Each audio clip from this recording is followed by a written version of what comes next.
मुझे यकीन है तो तू मुझी गाल ते गौर कयो हूंदो। माफ़ कजो शोरस खान, मुखे तांजो ये शर्त कबूल ना है। बाकी छा मौत कबूल थई?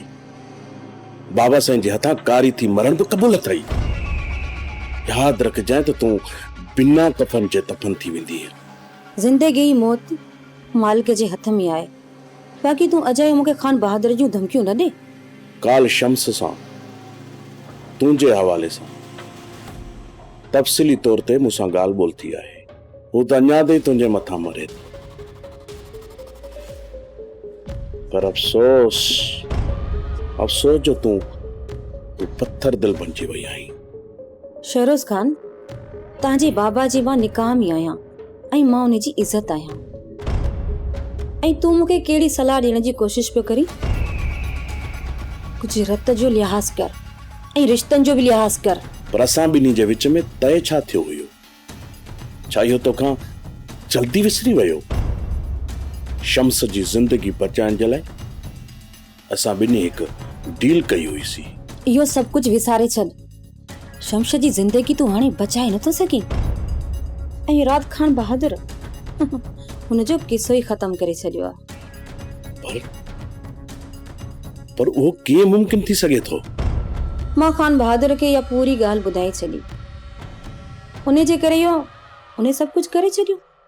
इहो तू त शुक्र कर खान बहादुर के मूं इहो नाहे ॿुधायो त शम्स जे हवाले सां तू मूंखे ब्लैकमेल तो करी। ही घर ऐं हवेली छॾाइण जी तो पूरी कोशिश कई।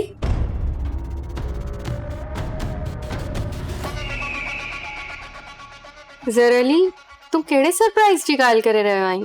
चांड्रो की मां आज शाम तुझे गोठ अची रहियो आहियां। पर तोखे एतिरी काथे परवाह आहे जो तू गोठ अची? तू त उहो माण्हू आहीं जंहिंसां मां जॾहिं बि शहर अचण जी ॻाल्हि कंदी आहियां त मुख़्तलिफ़ बहाना करे टारे छॾींदो आहे।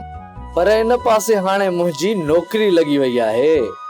तोखे ॿुधायो हुम न, सिंध पब्लिक कमीशन जो मूं इम्तिहान पास कयो आहे।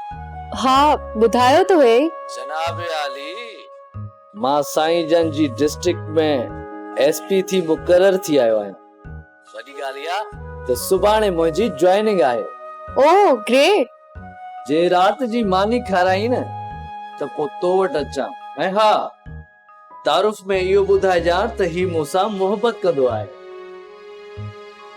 अॼु मां हिन हॉस्टल खे बि अलविदा कंदुसि। इहो मां जेकॾहिं घर ॿुधायो न त रात जी मानी में मुंहिंजो गोश्त तोखे खाइण लाइ मिलंदो। चांड्रो की इहो डप हाणे तूं कढी छॾ। छो जो हाणे मां तुंहिंजी डिस्ट्रिक्ट में कंहिं बि आलिम खे, रईस खे, जागीरदार खे, बोतार खे इहा इजाज़त न ॾींदुसि त हू के औरत ते तशद्दुद कर।